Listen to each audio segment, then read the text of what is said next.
Over the last decade, distorted type has only gotten more and more popular.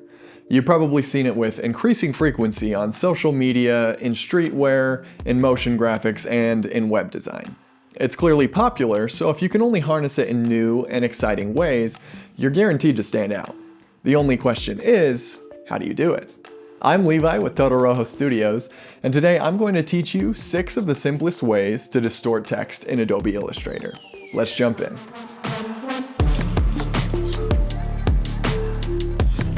This first tip is by far the simplest, but also the least customizable. So you've got to kind of pick your battles as you go into this one. And all of these effects can be achieved by going into Effect and Warp. So to show you kind of the options you have when you go into this, I'm gonna close this final file and just work on this working.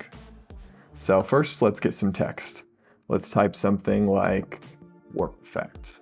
Okay, make sure it's white so we can see it. And the font I've been using for this one is just Archivo. I love Archivo because it's a variable font, so it gives me lots of options to use it, and it's free. So double win, right? Make this all caps and open up the tracking a little bit. To give us an idea of how to use this, we're gonna move this over here, scale it up using S for the scale tool, and then just go in, Effect, Warp, Arc. Okay, so you can see each of these tools is gonna have the same options. It's got your bend amount, and that can go positive to add more, or negative to go the opposite direction. Let's get it back here. You can also change it from horizontal to vertical. You can see you get quite the effect there. Okay, back to horizontal. And then you've got distortion. So horizontal distortion is gonna change how much it affects it on the left and right side. Get that back down to 0. And vertical is gonna affect how much it affects it on the top and the bottom. So going left will affect it more at the bottom, pinch it tighter, make it wider up here. And then going to the right, we'll do the opposite.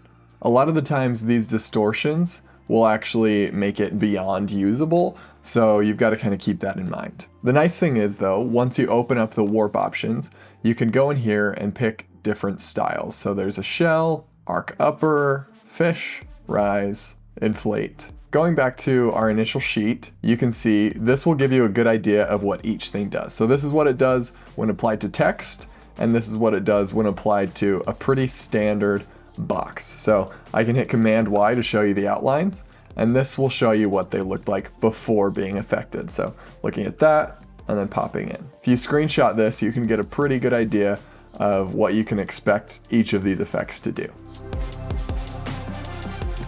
This next effect is the one that I see probably the most often that you cannot achieve with the Warp Effect tool. So this one is actually achieved with an envelope distort with mesh, and I'm going to show you what that looks like by hovering over this. You can see I've segmented it into all of these and then just grabbed some points and moved them around. We're going to jump off of the final layer and onto the working layer. I'm going to get my type tool, start typing, squiggle. Going to change the font color to white, click S for scale and start dragging, and I'm going to hold shift to make sure that it locks the proportions. I'm going to hit V for select, move it around. This time I'm going to use Dharma Gothic, E regular. Gonna hit Command T for my character, all caps, and scale it up again. Okay, once I get this where I want it, you'll notice that it's quite a different aspect ratio than was in this one, and that's because I did some editing to the text. So I'm gonna quickly show you how to do that. First you click here and right click, create out. You can also achieve that by hitting Command Shift O. So once I do this, I'm gonna get my direct selection tool to edit it. I'm gonna hit A for that, and then click and drag over it. And I do this first click and drag because I wanna see where the points are, and I only want to affect the points that won't mess up the curves. So let's click and drag over here, and I'm gonna hold Shift and hit my down arrow key. And that just starts spreading those out. I'm gonna do the same here. And what I'm avoiding is going past this, because if I go past that mark, it will really mess up that curve pretty badly, and I do not want that. Select down here and just start holding Shift and clicking on the down arrow key. Get back to my selection tool with V, click drag, hold Shift to lock on an axis. And now I'm gonna just keep adjusting this to make sure that I have plenty of room on the bottom to affect, and the top clearly reads as the letter that it is. So once I do that and I'm happy with where it's at, I'm gonna click it and then go into Object envelope distort, make with mesh. So once I do that, I don't want any columns, I just want rows. And I'm gonna start adding these until we get to an amount that I'm happy with. And what I'm looking for is I want one of these lines to line up with the break in these letters, because I don't want to affect this top part, I want it to be straight. So maybe one more, there we go. That's pretty even. That gives me a lot to work with down here, and it allows me to keep everything straight from here up. I'm gonna press OK, get my direct selection tool with A once again, and then click drag and start selecting every other. So I'm gonna hold Shift to add to the selection, keep clicking and dragging. Once I do that, I'm gonna hold Shift again and start clicking left on my arrow key. And right now we're starting to get that effect, but it's looking pretty bad down here. So I'm gonna Command Z and I'm gonna hold Shift and click and deselect these ones and try again. Okay, there we go, your squiggle effect. If you want a more complex squiggle effect, then you can add a lot of rows like I did, but if you want something simpler, just add less rows when you do yours. Here's another effect that's achieved through the envelope distort with mesh. And this one is actually quite similar to the wave effect that can be achieved through the warp effect, but I will show you the main differences here. When I hover over it, you can see that the waves alternate as opposed to following the same line. The great thing about this is that you can fluctuate the size, you can decide whether or not you want it to be consistent, or you can just totally go wild with this. So we're gonna jump into the working layer real quick, and I'll just type the exact same thing. So make sure my type is white, ride the wave. I'm gonna hit S for scale, click drag, hold Shift to lock the proportions, V for the selection tool and move it down. I'm gonna go back to Archivo, because that's what I've been using for all of them except for the last one. Command T for character, all caps. Move it over, scale it down. Once I'm happy with how this looks, I'm gonna hit T, I'm gonna click anywhere on the type, hit Command A for select all, Command C for copy, right arrow key to get to the end of that line, enter, and just copy that. Gonna hit Command Enter to exit the type edit, and I'm gonna close the gap on some of these. Hit Command T for character, and I'm gonna affect the leading. Gonna hold Shift to move in 10 pixel increments. Move it up to maybe 135. That looks pretty consistent, pretty good for what we're trying to achieve. I'm gonna go up here to align, and it's set to align to the canvas, and I'm just gonna align it in the middle so we've got a better look at that. When you have it as a live text, it counts down here, the extra leading, as a piece of the object, and that's gonna mess with our warp, so you wanna turn it into outlines. I'm gonna select it, and once again, Object, Envelope Distort, Make with Mesh. And this time, I'm gonna break it up into the amount of rows we have lines. So it doesn't quite get it even in here, because it doesn't have the top and bottom margin, but it's pretty close for what we need. Can hit OK, gonna start moving it around and trying to achieve the look we're going for. And it's looking pretty good, except we're starting to get a little squampus here. So what's actually gonna help you a lot is if you Command Z and actually use columns. So hit V for the selection tool, select this. And if you just select this, you get your options back for the envelope. So I'm gonna add another column, and this gives us a nice straight line to work off of. And instead of moving these points up and down, I'm gonna affect these main points first. So I'm gonna get A for the direct selection, click on this, click again just to make sure we've got just that selected, and I'm gonna start rotating this. This first one I'm gonna rotate to the right, and then this one I'm gonna click, R for rotate, rotate to the left. R for rotate, rotate to the right. R for rotate, rotate to the left. And I'm just doing kind of this ebb and flow look. And so right now we're pretty close to what we want to achieve, but we're still getting some wonky roll off on these anchor points. So what I'm gonna do first is come up here and make sure that these are going straight up and down. So this one is not, move it to the right, straight up and down. Okay, now we can see we're starting to get that straight line up here, and that's what we want. Another thing we can do is come over here and make sure these curves follow their trajectory. We don't want it fighting against this one. We want a nice smooth curve. I'm gonna go in and do all of these. And there you have it. This one shows a badge similar to what you'll see on a lot of t-shirts. And this one actually shows two different types of ways to distort text, typing along a path and a new version of envelope distort. So to do this one, let's jump onto the working layer real quick. And I'm gonna start by drawing the outline circle. Let's hit this and let's put it at something like 5. Click it, gonna click the outline, press S for scale, start scaling down, and I'm gonna do two things as I scale down. Using my selection tool, I'm gonna select the outline, hit S for scale, and scale down as I hold Shift to lock my proportions and Option to duplicate it. And what I'm doing right now is creating the path that the type will type along. Once I have that, I'm gonna scale down once again, hold Shift, hold Option to duplicate, and I'm gonna make sure that this space is about the same as this space so that when there's type in here, it feels even. Okay, I'm gonna hit T for my type tool, hold Option to type on this path, click, and then type the first word, follow. Hit Command Enter to get out of type edit mode, hit Command T, change my type to white, and hold Shift as I scale this up. Okay, first thing I'm gonna do, change this to Archivo Bold once again, Command Enter. And right now, we have it along the baseline. And I actually wanted to go through the center of the text for this example. Let's hit T for our type options, and if you hit Enter, you'll get more. So we want it to be the rainbow effect, and we want the path to align to center, not baseline. Hit OK. Okay, that's getting closer. Let's make it all caps. I'm gonna hit R for rotate, and just rotate this up to the center. I'm gonna hit Command C and Command F to copy and paste in front. Hit R for my rotation tool and rotate down here. I'm gonna hold Shift so that it locks at 180 degrees, and then I'm gonna type our next words. Okay, right now we've got two problems. One, it's upside down. We can do that again by getting the type tool with T, hitting Enter for our options, and then hit flip. And right now we're gonna see that makes it this way. Our second problem is that it's not aligned, but that can be fixed easily by holding R and rotating. And usually when I'm doing something like this, I'd actually get the selection tool, select both of these, and make sure they're aligned to middle. I'm gonna click this, rotate it back up here, click this, rotate it down here. Now we're gonna draw the shape in the middle where we're gonna have our fit the mold text. So to do that, first I'm gonna hit M, start dragging out of here and hold Option so that I create the shape out of the center. Once I get my general shape, I'm gonna hit P to add some points. Click here, click here.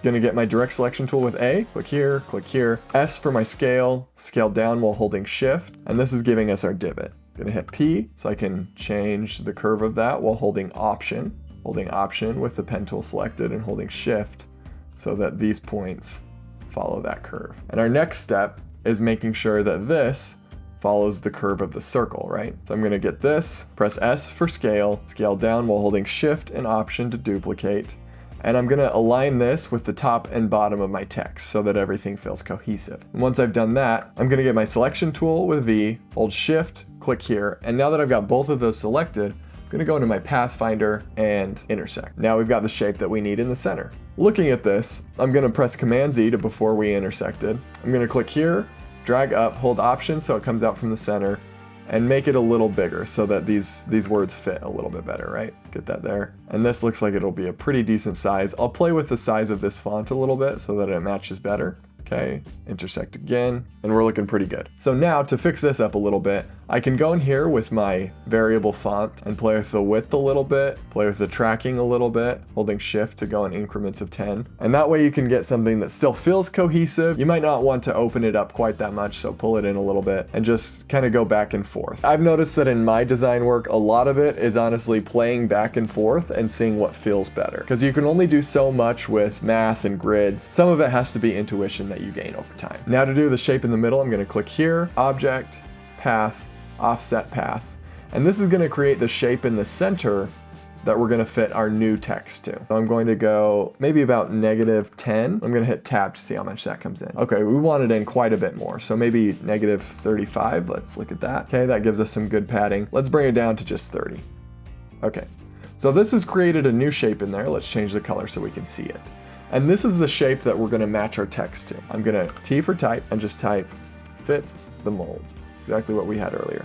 Command Enter, gonna move it, gonna bring in this tracking a little bit and just select standard bold. So for this effect to work, we actually have to put the text behind this shape. So I'm gonna press Command X and click this, Command B to paste in back. And now that it's behind it, I'm gonna hold Shift to select the front shape. Then I'm gonna go up to Object, Envelope Distort, make with top object. And just like that, we have it in our object. And to get this to look good, you might have to play around with the type a little bit. Luckily, you can do that by double clicking and changing it here. Let's hit Command T for our character tool. Let's bring up the weight quite a bit. Double click out here. We're a lot closer to something that we would like. I'm gonna double click one more time, play with the variable. Let's pull the width down, see what that looks like. And with each step, you get a little bit closer to what you're actually looking for. This tool is incredibly effective when you're in a bind and you gotta do something quick, but you're always gonna get more control out of just creating the envelope distort with a mesh, because then you can decide exactly where the splits are happening and exactly what you're affecting. This effect I call refraction because it's similar to the refraction that you'd get in an image if you were looking at it through several panes of glass. To achieve this, we're going to use a combination of clipping masks and compound paths. Let's jump into our working layer and hide our final layer. I'm gonna get our type tool with T and type refraction. We're gonna hit Command T for our character options, archive a bold, change it to white, and then scale it up. Just a reminder, every time I'm scaling, I'm using S for the scale tool, clicking and dragging and holding shift to lock proportions. Gonna make this all caps, gonna move this over. I'm actually gonna set it to center align so that it stays in the center of the frame as I change it. And for this effect, I want it to be a thicker weight and a little bit wider so we can see what's going on, okay? I'm gonna click out of here, hide this. Gonna come in here and do just a little bit of kerning so nothing crazy is standing out. I'm not gonna do a full job, but just wanted to close that gap a little bit. Gonna hit Command-Shift-O to make it outlines, and then we'll jump into creating our compound path. First thing I'm gonna do is get M for the rectangle tool, and I want this to be an outline so I can see what I'm doing. I want quite a bit of padding on top, and then just a little bit on the left and right. Once I have my shape, I'm gonna go up to Object, Path, Split into Grid. I'm gonna hit Preview so we see what's happening. I'm gonna start adding columns into this. For our purposes, we want it to be split into 3 because we're gonna do 3 separate clipping masks to help us achieve our effect. Gonna press OK. Once we've done that, it has split our shape into 42 totally separate shapes. And to start, I'm gonna select our type, hit Command C to copy it, and then I'm gonna start making our compound shapes. I'm gonna click this one, gonna select this one, and select every third shape while holding Shift. I'm doing this so that we can create a compound path that we can use as a clipping mask. Once we have this selected, I'm gonna hit Command 8 to make it a compound path. I'm gonna hold Shift, click this, and hit Command 7 to make it a clipping mask. I'm gonna hit Command 3 to hide it, just so we don't get confused by it. And I'm gonna select all of these shapes on the right side of the groups. Gonna hit Command 8 to make it a compound path. And since we copied our text before, I can actually just paste it behind these shapes to create another clipping mask. Command B to paste behind, hold Shift, click, Command 7 for a clipping mask, Command 3 to hide. Now that these are the only ones left, I can just click, drag, select all, Command 8 for compound path, Command B to paste behind, hold Shift, click, Command 7 for a clipping mask. Now that I've got all of them made into clipping masks, I can unhide the ones we've already done by hitting Command Option 3. Once we're at this stage, I can start manipulating it to get our desired effect. To do this, I'm going to come in here, double click, click this, and for the first one, I'm just going to move it up a few pixels. And already you can see it's starting to break, right? Which is great. This is what we want. Gonna hit Command 2 to lock that within the clipping mask. Clip out here. Okay, I'm gonna come into this one, double click. I'm just gonna move this a few pixels to the right, and that's gonna break it a little bit that way. I'm gonna Command 2, lock it again, double click out here. And already you can see we're starting to get that effect, but I'm gonna come into this one, click it, and move it down just a few pixels. Command 2 to lock it. And now that we've done this, you can see we're getting our effect, but it's not quite where we want it. One way that I like to add just one extra layer of detail to this is by slanting these compound paths. So since I've locked the text, we can affect these without affecting what's inside. So I can rotate it as much as I want until I start getting my desired effect. And it's great because since it's locked, if it starts to go over the edge a little bit, you can just click and drag with the direct selection and move these around. And if you don't have enough width, you can press S for scale and drag to the right. Give it some more width and just move it around until you get your desired shape. This is actually really powerful And within these clipping masks, you can do whatever you want. And if you've decided you like the slant of this, but want to edit your text again, you can just hit Command Option 2, and that unlocks everything that you've locked already.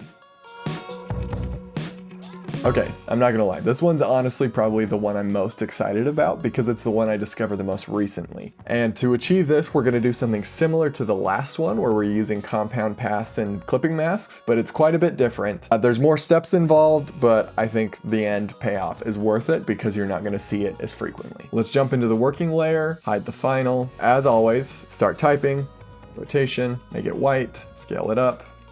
Command T for character, archivo bold, once again. All caps, center a line, move it to the right while holding shift to lock it on an axis, hide this. Okay, so this is the type that we're gonna be working with, and right off the bat, we're gonna Command Shift O to make it outlines. And I do this because I'm committed to this word and I know what I'm doing going into it. You could use live text while doing this effect, but it's honestly going to be hard to change later anyway, so I would recommend really committing to the word that you're going to do and planning in advance. Something that will make this easier is if you click this and just align it to the dead center of the canvas. I know it doesn't make sense with our background elements right now, but with the way we're doing this, it'll work more smoothly if you do it this way. Gonna hit L for my ellipse tool, Command Y so we can get a better idea of where the center of this is. I'm just gonna draw out a small ellipse. From here, I'm gonna scale.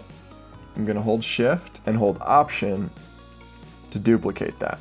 Now I've got those two shapes, okay? And what I'm gonna do is hit Scale again and just scale it up until it's on the outside of rotation. Pretty snug. Once it's in there, I'm gonna move it down, hit V for my selection, hold Shift, select both of those, and just make them outlines. So when I come out of outline mode, you can still see them. And what we're gonna do here is we're gonna use the blend tool. Gonna use W to get that, click here, and click here. We're gonna hit Enter for our blend options, specify distance, and I found about 50 pixels does it for me. That gives me enough variation in what I'm doing, okay? I'm gonna object expand this so that each one is its own circle. I'm gonna ungroup them so that they're not connected anymore. And if we just left it like this, each one of these is a circle, but the way we actually need them to be is in ring form. So I'm gonna get Command Z until we have all of them select, ungroup again. Once we have that, we're gonna come over to Pathfinder, Divide. And what that does is it cuts every single one of these into a ring instead of a circle. I'm gonna ungroup so that we can select them one at a time. Okay, once we do that, I'm gonna select the type, Command X to cut it, and I'm gonna get rid of this circle in the middle by dragging with the direct selection tool and hitting backspace twice. I did that because the ring was uneven and we do not want that. So I'm gonna get V for my selection tool, click this, Command B to paste in back, hold Shift, click, Command 7 for clipping mask, Command 3 to hide. And we're just gonna repeat that for every single ring.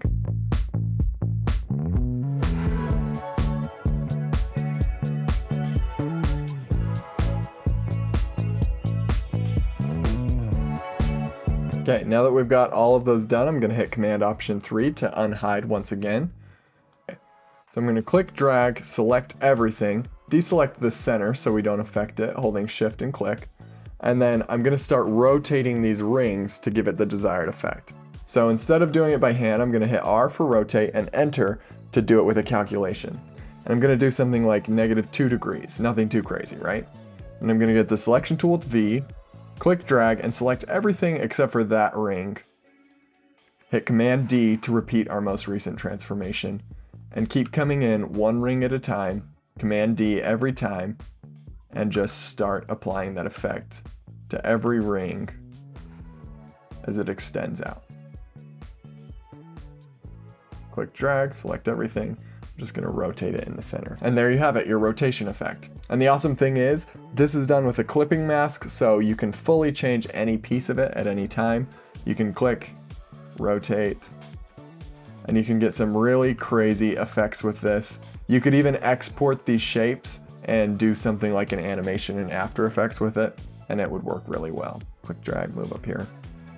The great part about achieving these effects with clipping masks is that you can edit them later really easily. You can come in here, move this around to give it some of that refraction look, scale it, change it. You can exit out of that, rotate it more. But if you want to change some of the minute details like these little anchor points here, you'll have to apply the clipping mask, which is a destructive way of editing, but you can get more fine detail in here. So to do that, you would just come into Pathfinder and hit crop, and that applies it.